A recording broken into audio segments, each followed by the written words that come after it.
આ સંસ્થામાં એવા લોકોને આશરો આપવામાં આવે છે પરિવારે, સમાજે અને પોતાની શારીરિક ક્ષતિઓને કારણે ઘર વિહોણા બન્યા છે, આશરા વિહોણા બન્યા છે, એવા લોકોનું આશ્રય સ્થાન છે.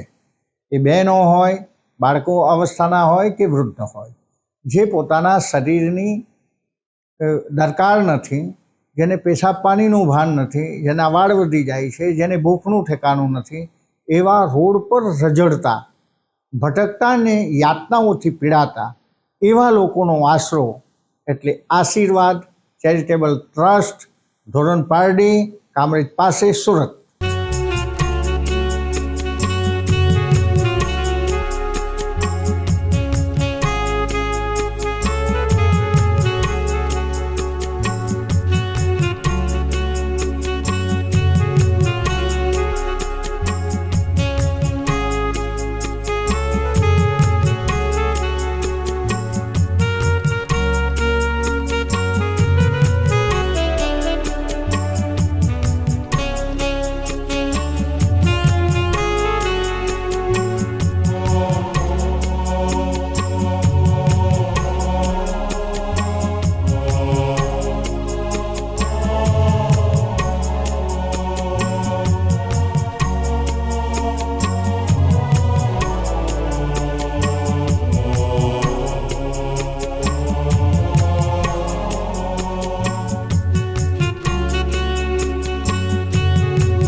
નમસ્કાર.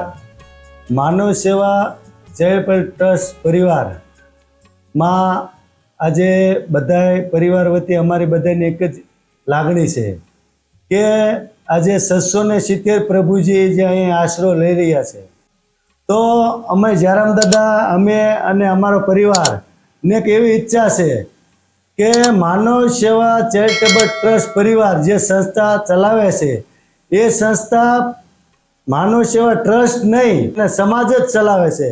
અમે તો જે 600 પ્રભુજી અંદર આશરો લઈ રહ્યા છીએ, એમના સેવક ગણો કે નોકર ગણો, આ તો ઈશ્વરે અમને નિમિત્ત બનાવ્યા છે.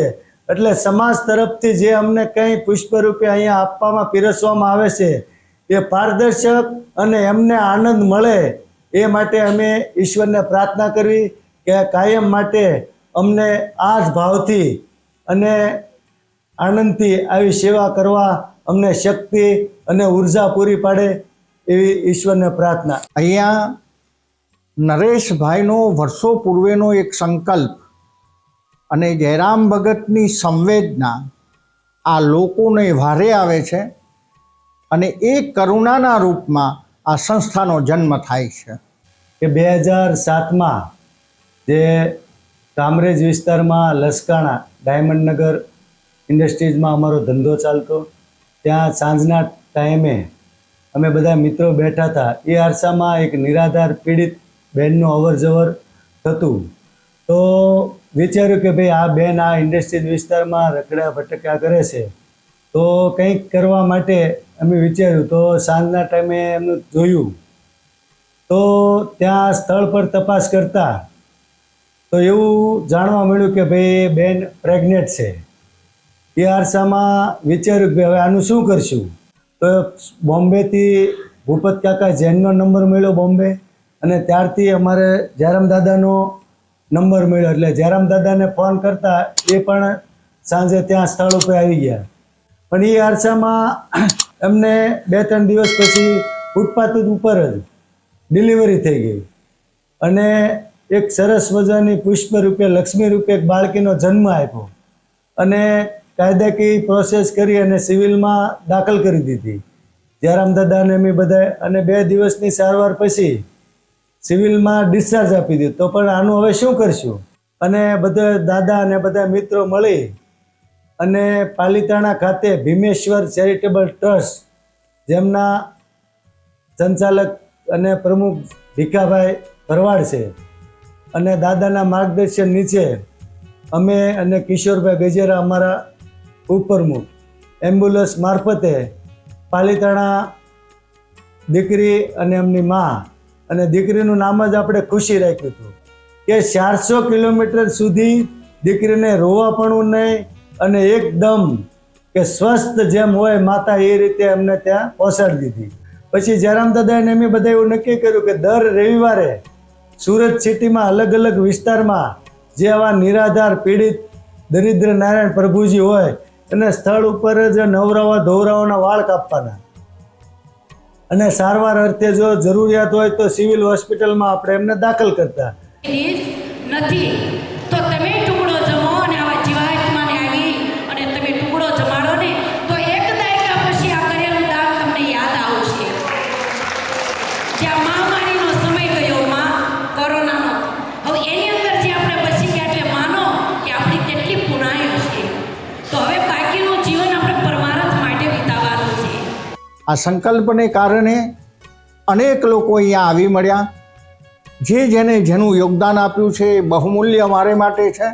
અમારું રામેશ્વર મંડળ, અમે લોકો સુરતથી આવેલા છીએ, કતારગામ. આ લોકોનું સુરતનું છે ડભોલી સર્જન મહિલા મંડળ, અને ત્રીજું છે બ્રહ્માણી મહિલા મંડળ. અમે લોકો આજના માનવ સેવા ચેરિટેબલ ટ્રસ્ટને ભોજનની વ્યવસ્થા અમે લોકોએ આજના બપોરના કરેલી છે. 750 લોકો છે, અમે બધાને આજે લોકોને જમાડેલા છે. આ લોકોને એ સેવા માટે, એની માનવ જીવનની માવજત કરવા માટે, એની પીડામાંથી થોડી રાહત મળે એ પ્રકારનું અભિયાન અવિરત છેલ્લા 12 વર્ષથી ચાલે છે.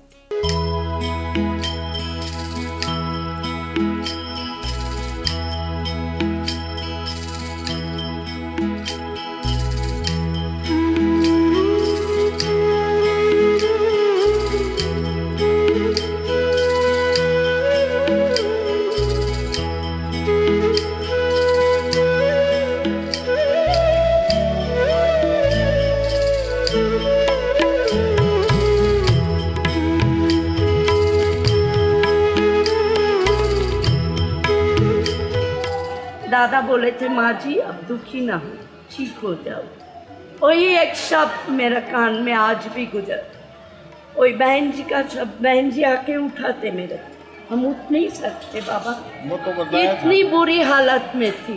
मानव सेवा हमको खड़े कर दिए और चला दिए, दिखा दिए जो क्या है सेवा. इसके बाद और क्या बोलना.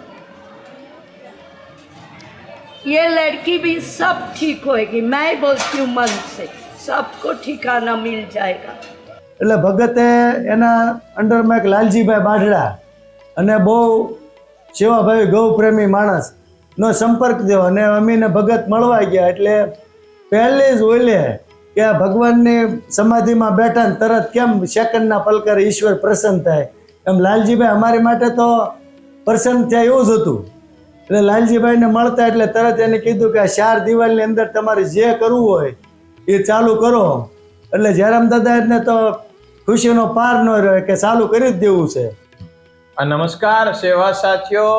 જ્યારે આ સંસ્થા શરૂ કરવાની પૂર્વે 2005માં એક મેન્ટલ બેન પીડિત અને પ્રેગ્નેન્ટ મળેલી, અને એની પાછળ ઘણો સમય મહેનત કરેલી, પણ તેનું કંઈ બોલતી નહીં, અને એના બાળકનો જન્મ થવાનો હતો. અહીંથી પોલીસની માહિતી લીધી કારેલીબાગ મેન્ટલ હોસ્પિટલ લઈ ગયા, ત્યાં પોલીસ સાહેબે ના કીધી કે આને ન રાખી શકો. સુરતમાં એક મેન્ટલ વિભાગ પણ છે અને ગાયનેક વિભાગ છે, તો ત્યાં લઈ જાઓ. તો એ બેનને પાછા ત્યાંથી અહીંયા લાવ્યા.